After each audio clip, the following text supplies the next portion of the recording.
తెలంగాణ వచ్చుడో కేసీఆర్ సచ్చుడో నినాదంతో ఆనాడు కేసీఆర్ దీక్షకు దిగిన రోజు తెలంగాణ చరిత్రలో మరువలేనిదని సంగారెడ్డి బీఆర్ఎస్ పార్టీ జిల్లా అధ్యక్షులు ఎమ్మెల్యే చింతా ప్రభాకర్ అన్నారు. సంగారెడ్డి ఎమ్మెల్యే చింతా ప్రభాకర్ ఆధ్వర్యంలో కంది బీఆర్ఎస్ పార్టీ జిల్లా కార్యాలయంలో దీక్షా దివాస్ కార్యక్రమాన్ని నిర్వహించారు. ముందుగా పార్టీ జెండా ఎగురవేసి తెలంగాణ తల్లి విగ్రహానికి పూలమాలలు వేసి కేసీఆర్ చిత్రపటానికి పాలాభిషేకం చేశారు. కేసీఆర్ పాలనలో అన్ని వర్గాల ప్రజలు సంతోషంగా ఉన్నారని ఆయన తెలిపారు. తెలంగాణ ఉద్యమంలో సదాశివపేటకు చెందిన కృష్ణ, శంకర్ పోలీసుల కాల్పుల్లో మరణించారని గుర్తు చేశారు. నేడు కాంగ్రెస్ ప్రభుత్వం అబద్ధాల మీద పాలన కొనసాగిస్తున్నారని ఆరోపించారు. రానున్నది బీఆర్ఎస్ ప్రభుత్వమే అని కార్యకర్తలు అధైర్యపడొద్దన్నారు. కార్యక్రమంలో ఎమ్మెల్యే మాణిక్రావు, మాజీ ఎమ్మెల్యే చంటి క్రాంతి కిరణ్, భూపాల్ రెడ్డి, జెడ్పీ చైర్మన్ మంజుశ్రీ జైపాల్ రెడ్డి, దేవి ప్రసాద్, పెద్ద ఎత్తున పార్టీ నాయకులు, ముఖ్య కార్యకర్తలు పాల్గొన్నారు. దీక్షా దివస్ సందర్భంగా పాల్గొన్నటువంటి రాష్ట్ర నాయకులు, మన జిల్లాకి ఇన్ఛార్జ్గా పంపించినటువంటి మనందరి సుపరిచితులు దేవి ప్రసాద్ అన్న గారు, ఈ దీక్షా దివస్ మనం జరుపుకుంటున్నామంటే మరి రాబోయే తరాలకి, ముందు తరాలకి ఈ తెలంగాణ ఏ రకంగా సాధించుకున్నాం, ఎన్ని అవమానాలు పడ్డాం, ఎన్ని ఇబ్బందులు ఎదుర్కొన్నాం, మరి ఎన్నో రాష్ట్రాలు, జాతీయ రహదారుల దిగ్బంధాలు,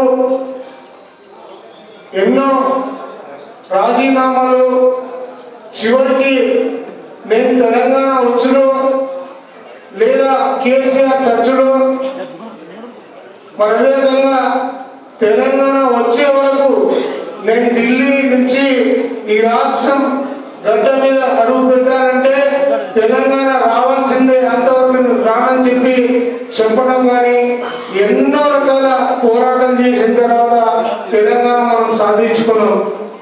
మరి సాధించుకున్న తెలంగాణ ఈరోజు ఏ రకంగా ఉన్నది? తెలంగాణ వచ్చిన తర్వాత 9.5 ఏళ్ళు సుపరిపాలన ఎంత బాగున్నది.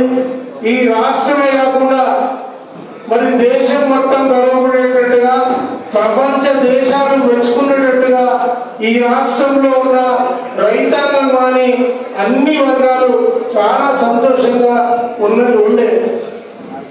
మరి నా తెలంగాణ కోటి రత్నాల మీద అని పెద్దలైతే చెప్తున్నారో మరి ఆ రకంగానే తెలంగాణ అన్ని రంగాల్లో బాగుపడేటట్టుగా మనం చేసుకున్నాం.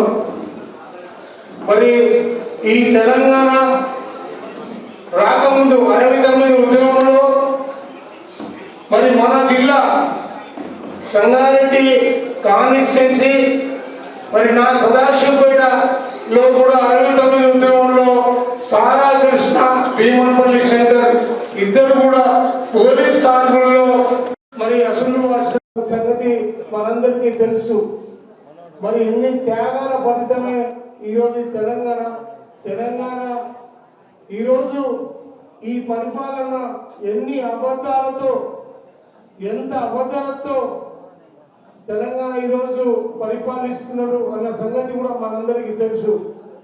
ఏదేమైనా మనం బీఆర్ఎస్ పార్టీ తరఫున రాబోయే రోజుల్లో మనందరం కూడా సైనికుల్లాగా పనిచేసి మళ్ళా ఈ 10 ఏళ్ల పూర్వవైభవం మనం సాధించుకునే వరకు ఈ తెలంగాణ కోసం, తెలంగాణలో అందరూ బాగుండాలనే దానికి పోరాటం చేయాల్సిన అవసరం ఉంది.